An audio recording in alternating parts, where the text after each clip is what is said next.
Well, hello, brothers and sisters. Hope you're doing well today. We are now in our next video in the discipling video series. And the title of this video is Keep the Long Game in Mind. Keep the long game in mind. Why is it important to keep the long game in mind when we're talking about discipling? Well, brothers and sisters, if you look over here at Lake Terrain, it's really more of a man-made pond, but it is what it is, right? You see all this fog, right? Or the mist coming off the water. You know, if this were out on the road, and of course there are mornings where it is, right? Where you look out and you're driving and you're kind of not sure if you can see everything clearly at first, but give it a few hours, maybe even within just a few minutes, the sun will come out and it will shine light into these foggy and dark places, just like this. Dark, light. Well, friends, the same thing has to be kept in mind when we are discipling other people. Why is that? Well, discipling is very slow work. God can work powerfully, quickly, and abundantly in a short amount of time. He does. But ordinarily, the vast majority of the time, spiritual growth happens in the life of Christians. Sometimes it feels like how fast your fingers grow from the time you're a child to an adult. You know, you look at my thumb, right? You know, it's not all that big at all. But if you compare it to a newborn child, my thumb looks huge. And then you ask yourself the question, well, how did that newborn child's thumb eventually become an adult-sized thumb? How did it happen? Well, you didn't wake up on Monday and have a baby thumb and then wake up on Tuesday and have an adult-sized thumb. It just doesn't happen like that. God doesn't grow our bodies at that rate. And He doesn't grow our lives spiritually often, normally at that rate. That means when you and I are in discipling relationships, whether me as a pastor who's teaching and preaching, shepherding and discipling a congregation, or you yourself mentoring, discipling, investing another believer, or get this, mom and dads, this is Parenting 101. Parenting is not for the faint of heart. It is a long game view. We should not be writing off our children's spiritual status before God when they're 9 years old, or even when they're 19 years old.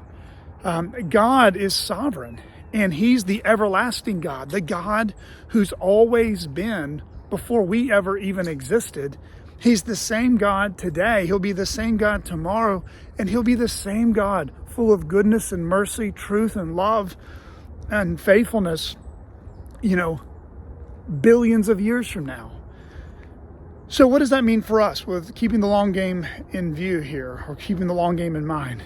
Number one, God is not on our timetable. We are on His. He is patient. He is rarely in a hurry. And so we should have a posture of waiting upon the Lord, really in every area of our life, including seeing fruit from our labors.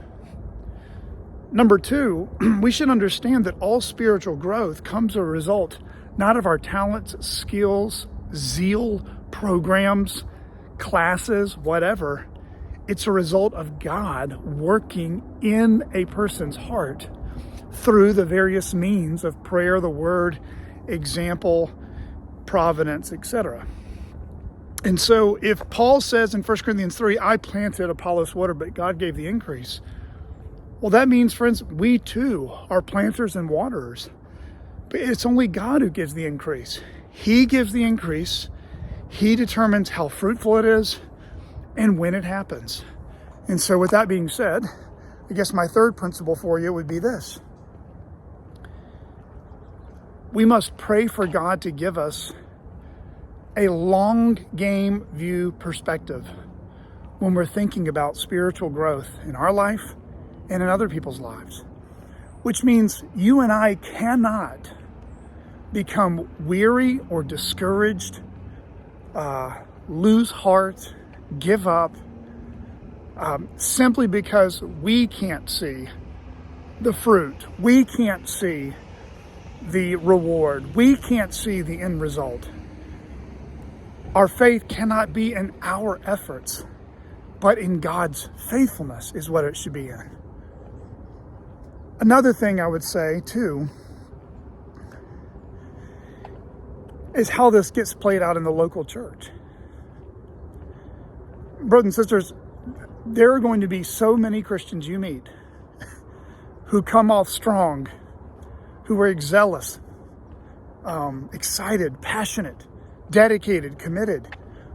And it's kind of like someone starting off in a race. Man, they're just flying in the race and they are way ahead of everyone. But the longer I keep following Jesus, the more I keep coming across what I might call the spiritual underdog. I can spout off example after example, and I'm not going to do it for here, but right now, but I can spout off example after example of people that I met 3-4 years ago, even since living in this town, that when I first met them, they were either spiritually, they were a mess, or I didn't really see much fruit in their life. And I'll be honest, in my heart of hearts, I thought, oh my goodness, are they even a Christian? And now a few of those people, not all, but a few of them, I can look at their life today. They're bearing much fruit. And it's literally a transformation in such a short amount of time, 3 years or so, 3 or 4 years. It's glorious, and God gets all the glory, right? And I think the principle there is we should be very careful to draw hasty conclusions towards first impressions. You know, first impressions can be important.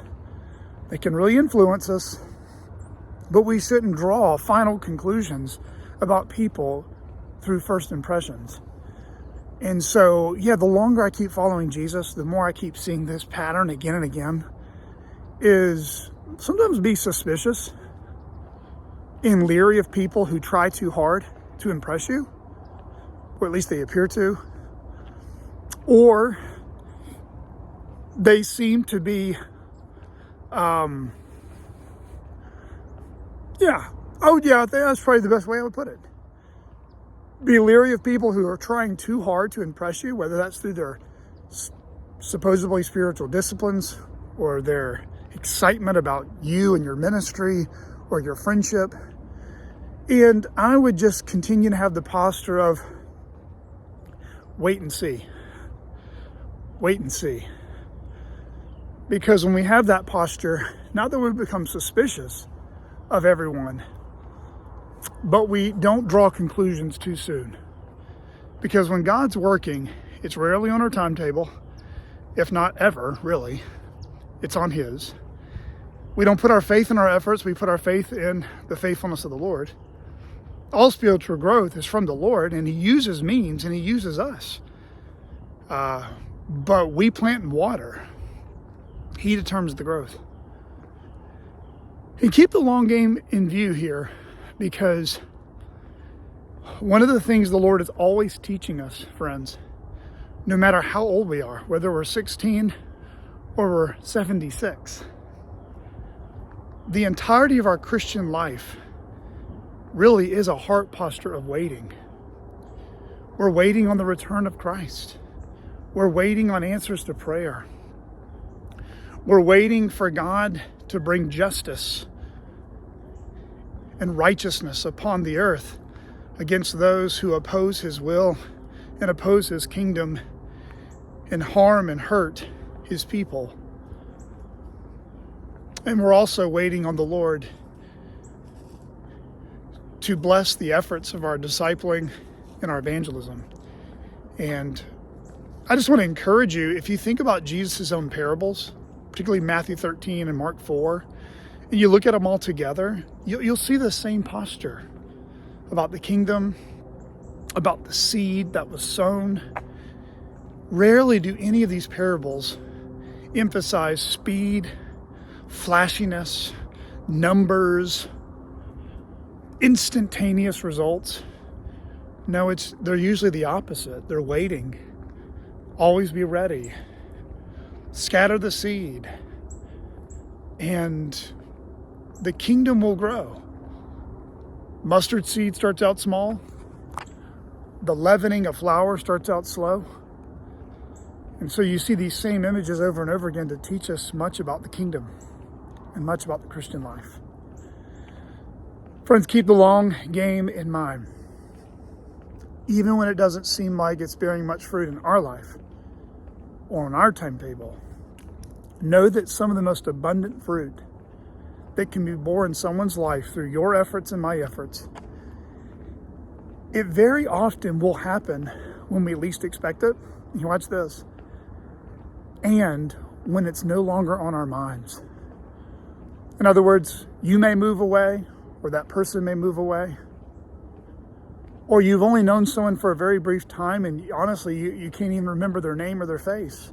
You have no idea what kind of impact God could have used you and I in someone's life. Think about it for your own self.